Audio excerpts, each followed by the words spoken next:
And one of the keywords which I understand that this is some kind of existence, because this is the war about existence of Ukraine. And existence has so many different facets. And also it looks back to the past, it looks at the present, and it looks in the future. And other facets are, social, human, like today was already emphasized, very important, and economical. How Ukraine will exist in the future. And to consider, to look at this future, not next year, not even the next few years, but in a longer period. As the previous time showed, country can't exist without competition. They compete with each other. So not very nice words, especially now when there's this war competition, but let's assume we shall overcome this period, we shall win, victory of us, and we shall live in the world which would assume peaceful economical competition. You work in this with different companies, so students all over the world understand how this work in different other countries than Ukraine. And now it's your first time here in Ukraine. Thank you for coming. And what is your vision? What is your view? How Ukraine can shape, starting now, our future as far as economy and competition is concerned? No, thank you, first of all, for the invitation to be with you here today. I can't see what you have on the...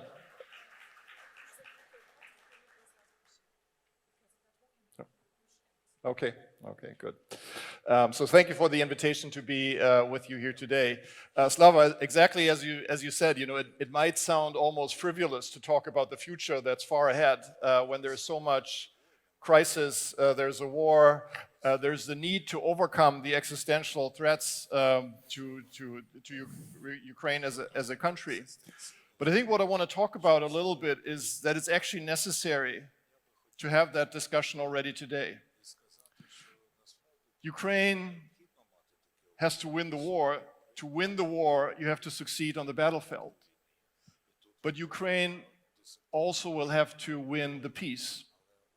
And winning the peace means creating an economy, a society that's providing sustainable prosperity for its citizens, a future that it's worthwhile to fight for already today. In the long term, the success of Ukraine in this war will really be measured by its ability to create an economy and society that's successful, that achieves the vision that you have for your country, that achieves the aspirations that you and your society have for the country that you're trying to build. And so what I see as my contribution in this discussion is to maybe provide a little bit of the thinking and the lens, the approach, the type of questions that we found helpful in using with other countries in order to start this process. Nobody from the outside will be able to come into Ukraine and give you the answer. It is for you to decide what ambition you have for your country and your society. It's also only you that have the tools and the understanding to really identify what are the steps that are necessary in order to get closer to that foundation. Outsiders, foreigners that come in can help. I think we have experience from different countries, we have methods, we have approaches, but we can't give you the answer. And so I think Irina, in her introduction, talked about the fact that this is the start of a dialogue. In some ways, it's the end of the initial phase of the project. But I see this really much more as a start of the dialogue moving forward. So if we want to go to the presentation, I wanted to share a few thoughts along those lines with you.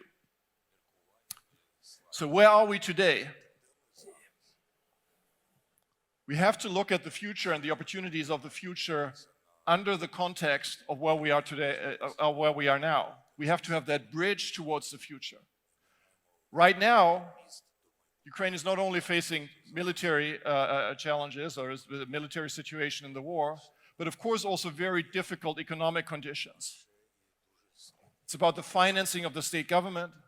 It's about enabling companies in Ukraine to succeed under conditions where it's very hard to do business, both within the country but also in your international relationships with your neighbors. If we look into the future, I think it's quite easy if we think about the task ahead as a task of rebuilding. We know how to build roads, we know how to build buildings, we know how to build bridges. But the task ahead is actually not so much about rebuilding. And rebuilding is also not the name of this effort. It's about how do you build a new economy, a new type of society. And that's a much more difficult task. There is no engineering plan that you can just take out of your drawer and say, you know, this is what we have to do. It is about defining where Ukraine in the future wants to be. So if we go back, and you know, this is one of the last studies that were done before the big war started, before the invasion of Russia that started in February last year. And basically the assessment from the outside was that Ukraine was on a positive path. There were a lot of reforms that were started that pushed in the right direction. But it also indicated very clearly that what was going on then was not enough. Ukraine had a long way to go in order to be an economy that really could successfully compete within a European and a global context. So it's not just going back to where you were before the war, but it's stretching to yourself to think, you know, what is the opportunity of this crisis that was imposed on you to create a different type of society and economy? That is really what you have to do. Now, the IMF just published more positive figures about the Ukrainian economy, you know, positive growth rates this year after a very deep fall last year. But if you look at the longer-term figures that the IMF and other international institutions provide, it is not of very high growth. And it's because their models basically imply going back to you were before.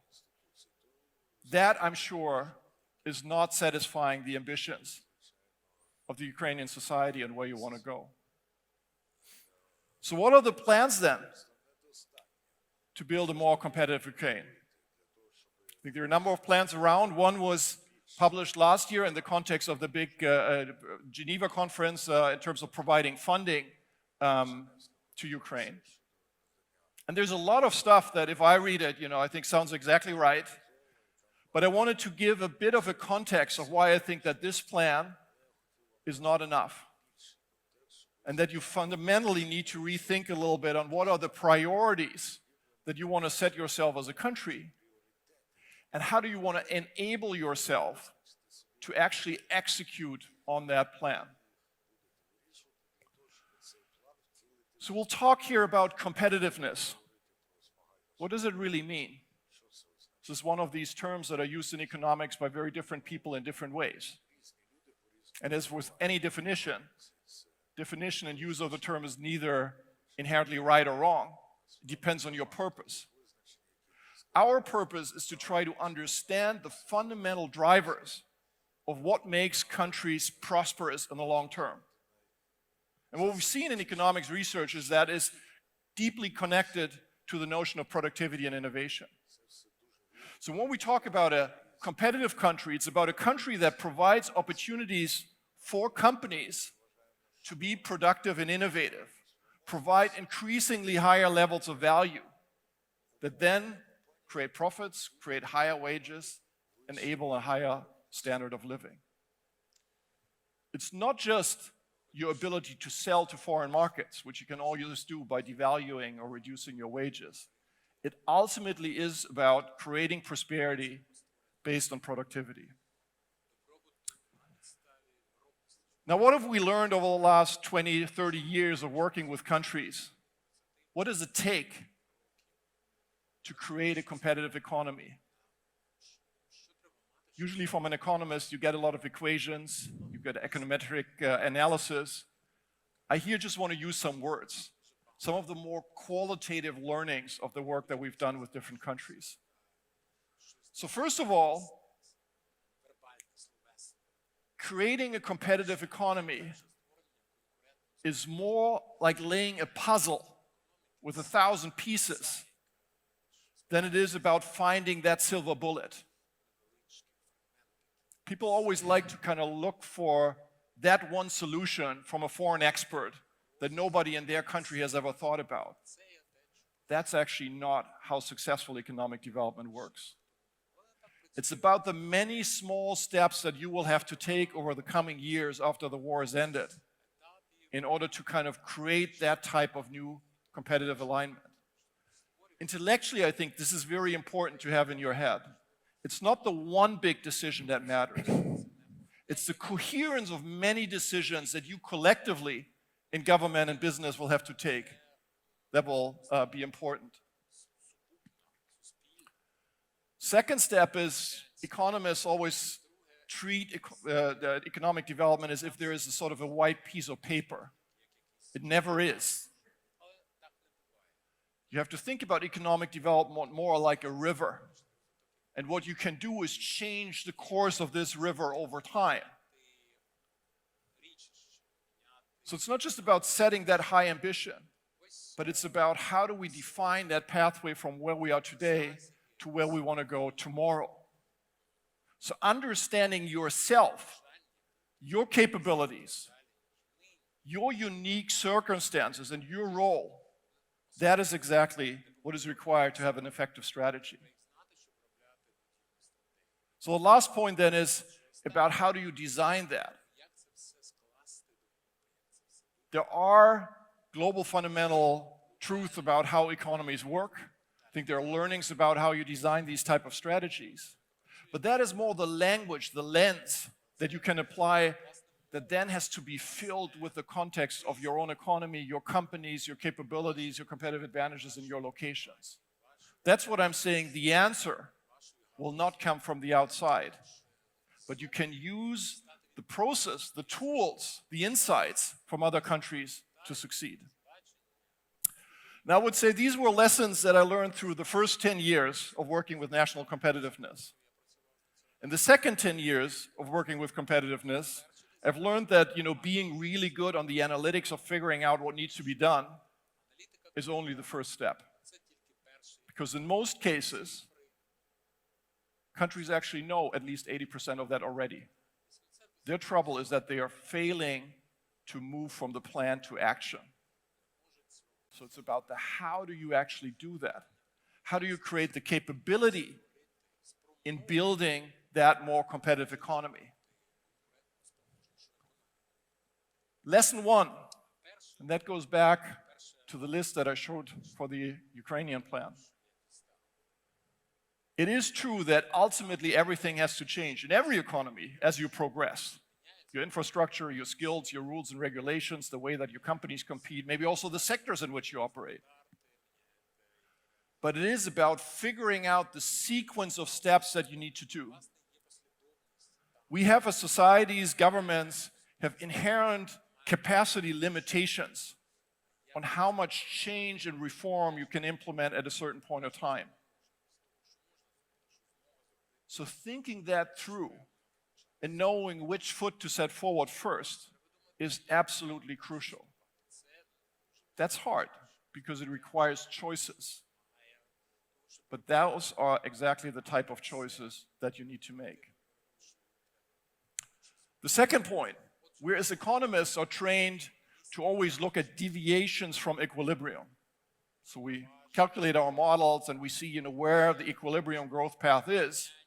And everything that is not working along those lines of equilibrium is a deviation that needs to be addressed.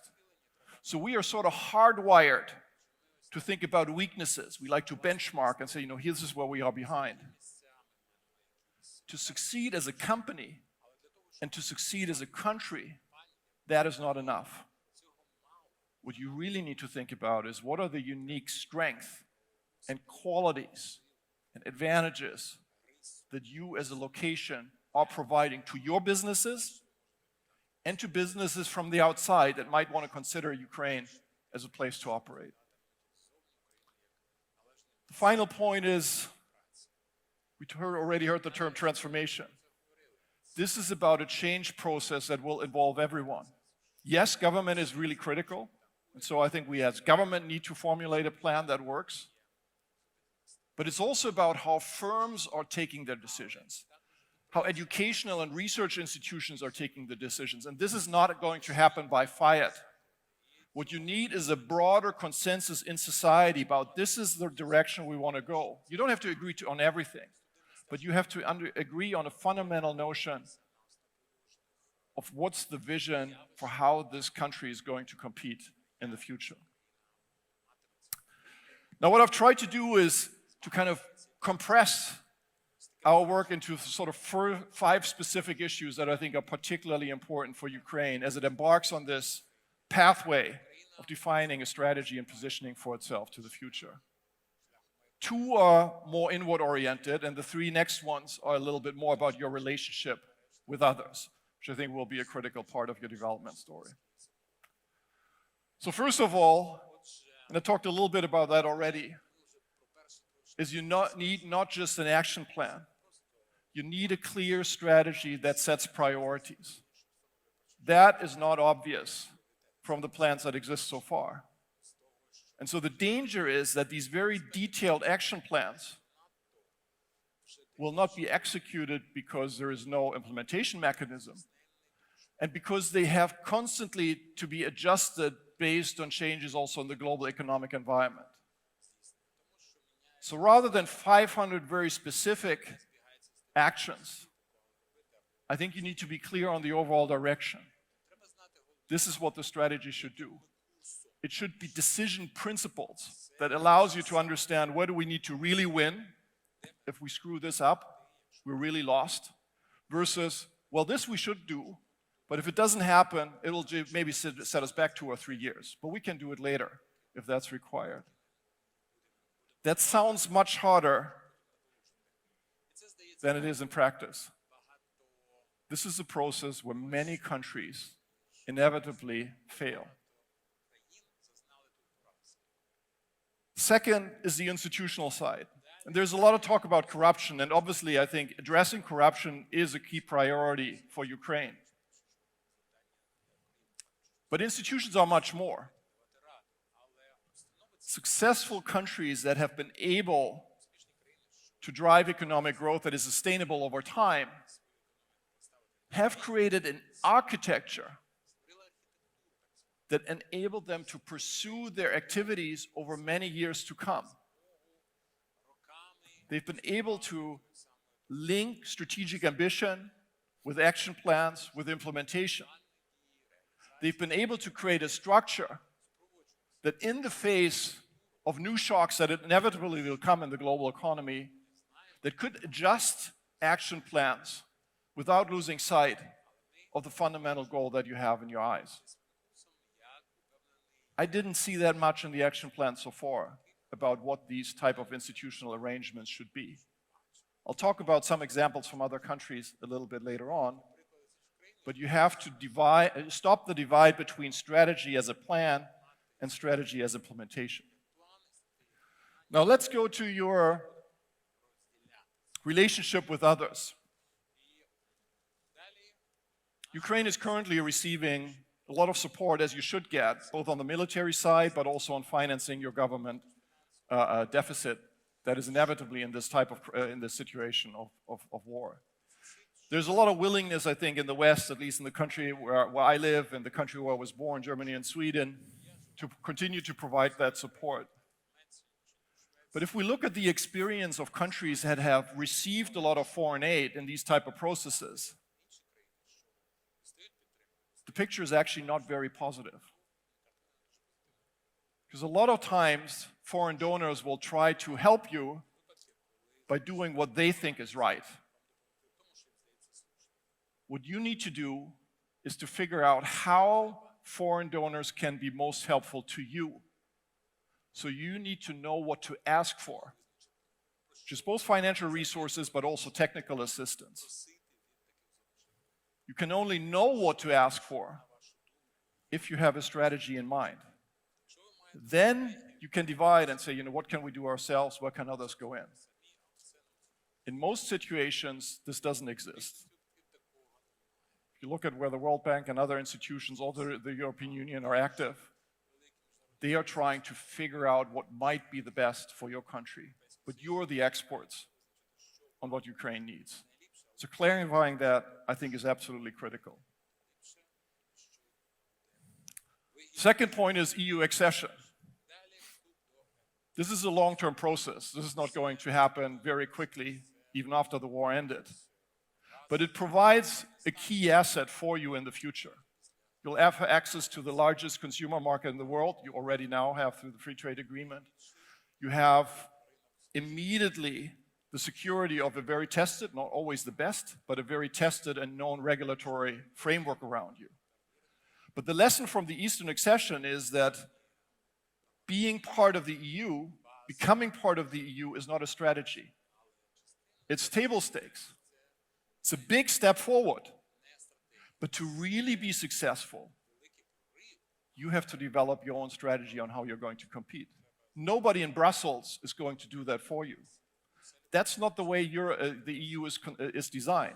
The EU is designed to level the playing field, making everything the same and predictable across the European Union and its member countries. That's an advantage.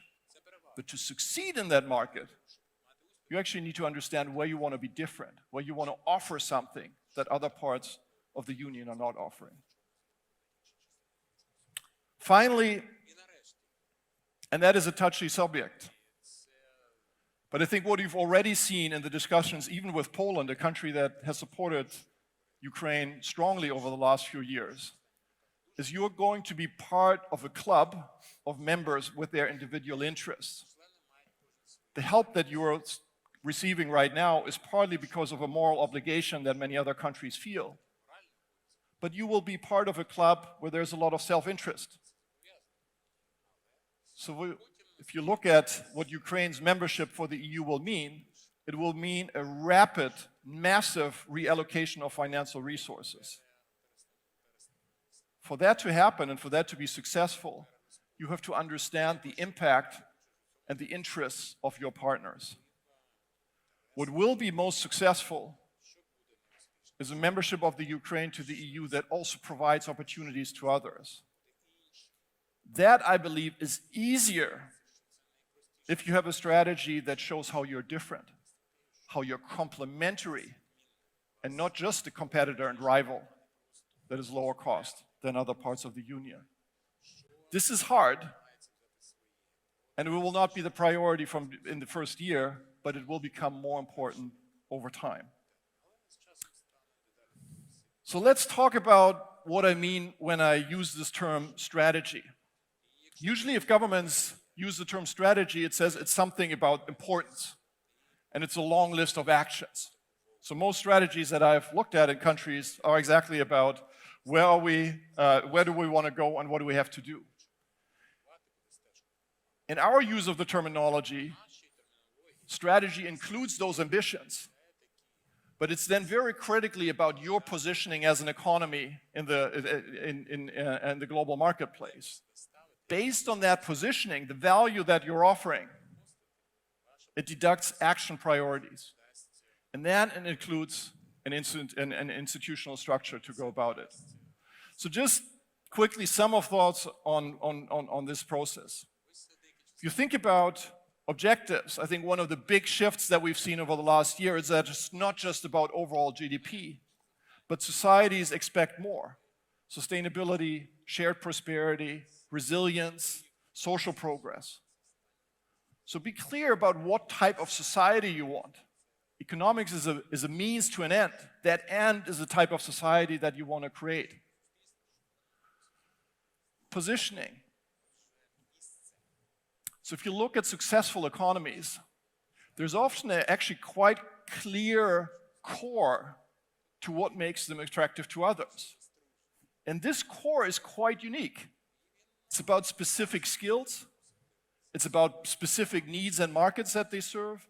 It's about specific industries in which you operate. This can inspire you to think about where Ukraine might be.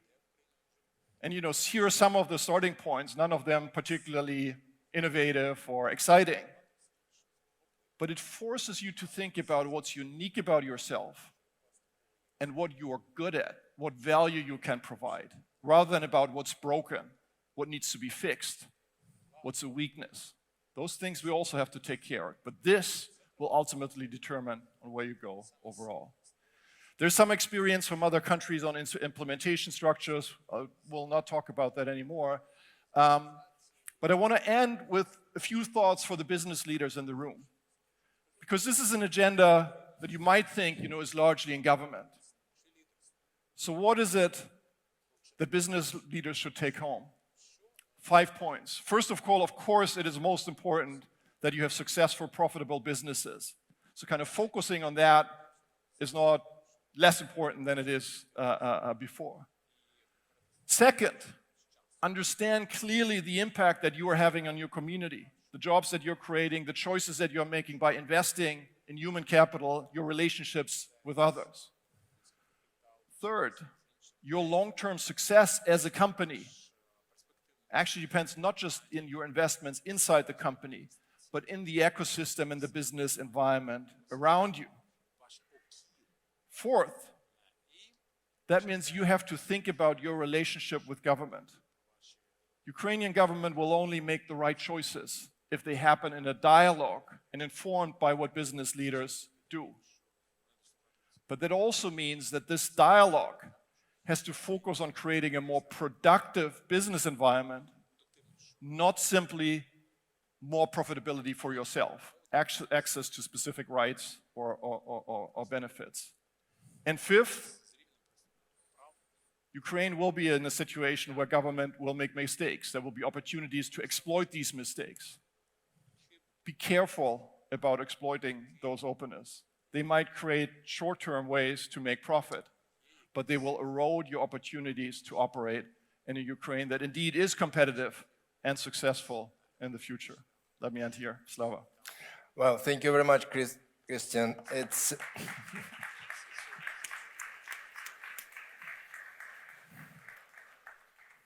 The agenda of our forum is built in such a way that we just have to think of what everybody said and probably to digest it. But the picture you draw is, how to call it? You use the puzzle. But then what the puzzle means, typically you have a picture, and then you have pieces, you have a number of pieces fixed, and then you start with the frame and create the puzzle, and kids like it, and sometimes even elder people also. But we have some pieces of the puzzle without picture, and we need to draw the picture, and there are hundreds, if not thousands, of artists, of painters, and additionally some of the paint is like blood, and quite difficult. So the whole process is absolutely, well, I understand it's correct, but only one question if we are very short. How? Yeah. What is the process behind? Right. But no, exactly as you said. So, obviously every picture has its limitations. So the puzzle would work well if this is just an analytical process. Somebody has done it, we need to figure it out. Creating a competitive Ukraine is a combination of an analytical process and a creative process.